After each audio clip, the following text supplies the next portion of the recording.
क्या आपने कभी सोचा है, अगर कोई आत्मा इंसाफ के लिए लौट आए तो क्या होगा? अगर वो आपके ही शरीर को अपना हथियार बना ले तो? आज की कहानी है कंचना की, एक ऐसी आत्मा की जो बदला लेने आई थी और जिसने मौत से भी डरना छोड़ दिया था। राघव एक ऐसा लड़का जिसे अंधेरे से, भूतों से, यहां तक कि अपनी परछाई से भी डर लगता था।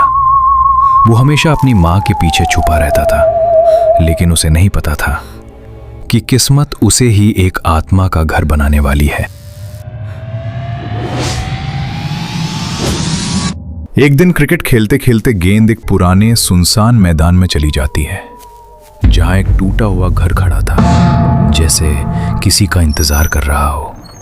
राघव डरते डरते अंदर जाता है और वही उसकी जिंदगी की सबसे बड़ी गलती बन जाती है।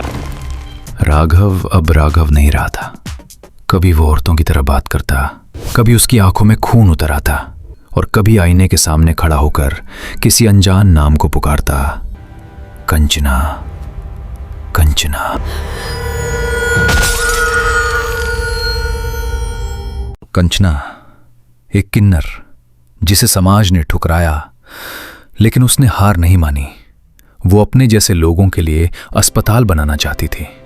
वो चाहती थी कि कोई और कंचना दर्द में न मरे, लेकिन लालच इंसान को दरिंदा बना देता है। एक नेता को उसकी जमीन चाहिए थी और एक रात कंचना और उसके परिवार को बेरहमी से मार दिया गया। मरते वक्त कंचना ने कसम खाई, मैं लौटूंगी और इंसाफ लेकर जाऊंगी।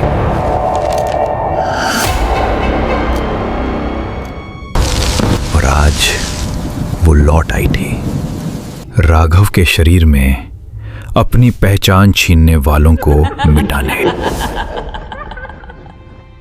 सबको लगा था कि ये सिर्फ एक भूत की कहानी है, लेकिन असली सच्चाई इससे भी ज्यादा खतरनाक थी।